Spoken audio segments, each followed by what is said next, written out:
शांति बिस्तर पर लेटी हुई थी। उसका चेहरा पीला और थका हुआ था। पास ही उसकी नवजात बच्ची गहरी नींद में सो रही थी। कमरे के एक कोने में हरिदत्त चुपचाप बैठा था। उसकी आंखों में चिंता और मन में उथल-पुथल साफ झलक रही थी। कुछ देर बाद शांति की आंख खुलती है।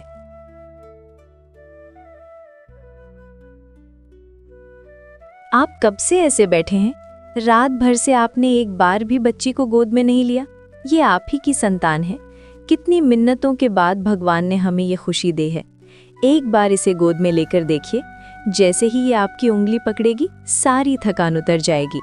हरिदत्त गहरी सांस लेता है। शांति, भूखे पेट कोई ममता नहीं समझता। दिन रात खेतों में मेहनत करता हूँ, फिर भी 2 वक्त की रोटी मुश्किल से जुटती है। और अब एक और मुंह, वो भी बेटी। बेटी होने का क्या गुनाह है? क्या भगवान से शिकायत करूं कि उसने बेटी क्यों दी? जब ये पैदा हो रही थी मेरा पूरा शरीर कांप रहा था, लेकिन जैसे ही इसे देखा सारा दर्द खत्म हो गया। आप भी तो देखिए, इस मासूम ने क्या बुरा किया है। बुरा इसने कुछ नहीं किया, पर दुनिया बुरी है।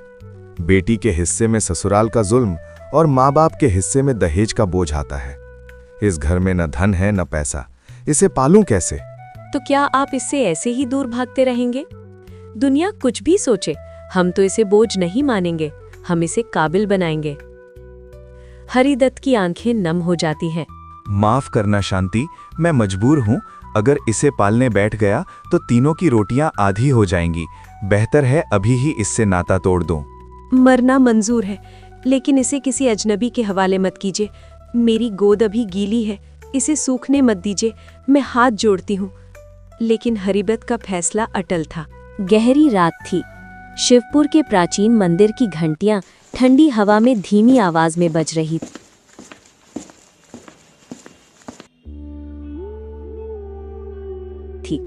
हरिदत्त बच्ची को मंदिर की सीढ़ियों के पास सुला देता है।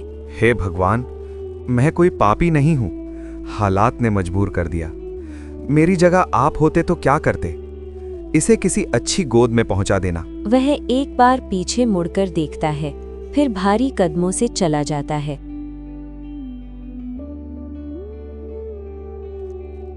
कुछ देर बाद मंदिर में एक अधेड़ उम्र की भिखारिन आती है, धन्नो। बच्ची के रोने की आवाज सुनकर वह चौंक जाती है। हे भगवान, ये तो नवजात बच्ची है। कोई अपनी संतान को ऐसे कैसे छोड़ के जा सकता है भगवान? वो बच्ची को गोद में उठा ली है। नहीं बेटी, अब तो अकेली नहीं है। आज से तुम मेरी। धन्नो बच्ची को लेकर 2 गांव दूर देवपुर के अपने छोटे से घर की ओर चल पड़ती है। अगली सुबह पड़ोस की औरतें ताने मारने आती हैं। देखो, धन्नो भी माँ बन गई, कहीं से बच्ची उठा लाई होगी। हाँ, उठा लाई हूँ, भगवान के घर से। ये मेरी बेटी है और मैं इसे राजकुमारी की तरह पालूंगी। वो बच्ची का नाम रखती है अनन्या। 12 साल बाद वही मंदिर, सुबह की धूप, ठंडी हवा। अनन्या हाथ जोड़कर मंदिर के बाहर खड़ी थी। उसे अपने अतीत का सच पता था। तभी गांव के वैद्य माधव फिसलकर गिर पड़ते हैं। वैद्य जी, आपको चोट तो नहीं लगी? वो तुलसी के पत्ते लाकर लगाने की बात करती है। वैद्य माधव उसकी समझदारी से प्रभावित हो जाते हैं। तू तो बहुत होशियार है बेटी, मैं तुझे वैद्य का काम सिखाऊंगा। अनन्या खुशी से मान जाती है। समय के साथ अनन्या प्रसिद्ध हो जाती है। वो कम दाम में लोगों का इलाज करती है। धन्नो को अब भीख में ही मांगनी पड़ती। लेकिन वैद्य माधव का बेटा रोहित ईर्ष्या से भर जाता है और पिता से झगड़ पड़ता है। रोहित, तूने कभी मेहनत नहीं की। अनन्या ने मेरी मदद की है, उससे सीख। रोहित शर्मिंदा होकर चला जाता है। इधर हरिदत्त और शांति बूढ़े और बीमार हो चुके थे। गांव में कोई काम नहीं देता। मजबूर होकर दोनों भीख मांगते हुए उसी मंदिर के पास आ जाते हैं। शांति, ये सब मेरे कर्मों का फल है। उसी समय अनन्या मंदिर आती है और दोनों को अपने घर ले जाती है। इलाज करती है, खाना खिलाती है। धीरे धीरे सच्चाई सामने आती है।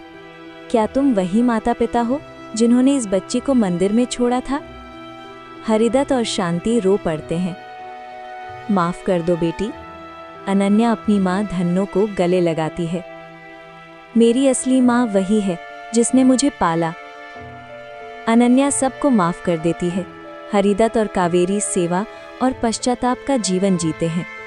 धन्नो, अनन्या और पूरा परिवार साथ मिलकर खुशहाल जीवन बिताने लगता है। मंदिर की घंटियां उस सुबह कुछ अलग ही स्वर में बज रही थीं। शांति आंगन में तुलसी को पानी दे रही थी। उसकी आंखों में वही पुरानी चमक थी। कल रात जो सच उसने जाना था वो उसे भीतर से हिला गया था। वो जान चुकी थी कि जिन 2 बूढ़े लोगों को उसने सहारा दिया वही उसके जन्मदाता थे, और जिसने उसे जन्म देकर त्याग दिया था वही आज उसकी दया पर जीवन जी रहा था। घर के अंदर राधा अम्मा चूल्हे पर रोटी सेक रही थी। उम्र ने उनकी कमर झुका दी थी। श्वेता चुपचाप पास जाकर बैठ गई। अम्मा, धन्नो अम्मा ने बिना देखे कहा, सब्जी में नमक ठीक है ना? अगर मैं आपको छोड़कर चली जाऊं तो? धन्नो अम्मा का हाथ रुक गया। वही बच्ची जिसे उन्होंने मंदिर की सीढ़ियों से उठाया था आज एक संस्कारी आत्मनिर्भर स्त्री बन चुकी थी। कहाँ जाएगी? मेरे जन्म देने वाले माँ बाप। धन्नो अम्मा ने तुरंत उसके सिर पर हाथ रखा। सुन मेरी बच्ची, जिसने तुझे जन्म दिया उसने तुझे छोड़ा, और जिसने तुझे पाला उसने तुझे अपनाया। रिश्ते खून से नहीं कर्म से बनते हैं। शांति रो पड़ी और माँ के गले लग गई। मैं आपको छोड़कर कहीं नहीं जाऊंगी अम्मा, पर उन्हें भी यूं तड़पते नहीं देख सकती। धन्नो अम्मा ने लंबी सांस ली। तो यही तेरी परीक्षा है बेटी, ममता बांटने से कम नहीं होती। दूसरे कमरे में हरिदत्त चारपाई पर लेटे छत को घूर रहे थे। बगल में बैठी शांति चुपचाप आंचल से आंसू पोंछ रही थी। हम कितने अभागे हैं। जिस बेटी को हमने बोझ समझा वही आज हमें सहारा दे रही है। भगवान ने हमें जीते जी सजा दी है। हमारी बेटी देवी बनकर लौटी है और हम अपराधी। काश उस रात में मंदिर की सीढ़ियां पार न करता। गांव में अनन्या की प्रसिद्धि अब दूर दूर तक फैल चुकी थी। बीमार लोग कहते, अगर अनन्या बिटिया हाथ रखते तो आधी बीमारी वहीं ठीक हो जाती है। लेकिन उनके बेटे रोहित के मन में आग जल रही थी। एक दिन रोहित ने गुस्से में कहा, बाबा, आपने एक भिखारिन की बेटी को हमसे ऊपर बैठा दिया है। काबिलियत जात नहीं देखती मधुर। पर लोग अब उसे वैद्य कहने लगे हैं। कल को मेरी दुकान भी उसी के नाम हो जाएगी। अगर मेहनत की होती तो ये डर नहीं होता। मधुर चुप रहा, लेकिन मन में जहर और गाढ़ा हो गया। कुछ ही दिनों बाद गांव में अफवाह फैलने लगी। अनन्या की दवाइयों से किसी को नुकसान हुआ है। एक बीमार किसान की हालत बिगड़ गई थी। लोगों की भीड़ जमा हो गई। ये लड़की झूठी वैद्य है। भिखारिन की बेटी क्या जाने दवा। उसी समय मधुर भीड़ में बोला, मेरे पिता के नाम का गलत इस्तेमाल कर रही है। जब वैद्य पहुंचे तो स्थिति बिगड़ चुकी थी। अनन्या ने कांपते स्वर में कहा, गुरुजी, मैंने वही दवा दी जो आपने सिखाई थी। सोमदेव ने मरीज को देखा, नाड़ी टटोली और बोले, इसे गलत दवा नहीं, गलत परहेज ने बिगाड़ा है। सच सामने आ गया, लेकिन अनन्या का मन टूट चुका था। उस रात श्वेता देर तक जागती रही।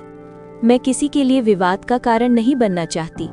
उसने राधा अम्मा से कहा, मैं कुछ समय के लिए ये काम बंद कर दूंगी। धन्नो अम्मा ने विरोध नहीं किया। कभी कभी पीछे हटना भी आगे बढ़ने का रास्ता होता है। कुछ दिन बाद गांव में महामारी फैल गई। तेज बुखार, खांसी और कमजोरी। वैद्य खुद बीमार पड़ गए। मधुर घबरा गया। लोग अनन्या को ढूंढने लगे। बिटिया, हमें बचा ले। अनन्या आगे आई। डर था, लेकिन जिम्मेदारी उससे बड़ी थी। उसने दिन रात एक कर दिया। अपने जन्म माता पिता की भी सेवा की। धन्नो अम्मा उसके साथ छाया बनकर रहीं। मधुर अनन्या के चरणों में गिर पड़ा। मुझे माफ कर दो, ईर्ष्या ने मुझे अंधा कर दिया। अनन्या ने उसे उठाया। गलती मान लेना ही सबसे बड़ी दवा है। हरिदत्त और कमला ने कांपते हाथों से कहा, हमारे लिए तुम भगवान का रूप हो। अनन्या ने सिर झुका दिया। मैं सिर्फ आपकी बेटी हूँ, जिसे देर से सही पर आपने पहचान लिया। महामारी के थम जाने के बाद पूरा गांव जैसे चैन की सांस ले रहा था। जिस मौत का डर हर घर की देहरी पर खड़ा था, गांव के बुजुर्ग कहते, ये लड़की साधारण नहीं है, इसमें भगवान का वास है। एक सुबह गांव की चौपाल पर पंचायत बैठाई गई। विषय एक ही था, अनन्या। सरपंच भैरव सिंह ने ऊंची आवाज में कहा, ये लड़की बिना किसी वैध शिक्षा के लोगों का इलाज कर रही है।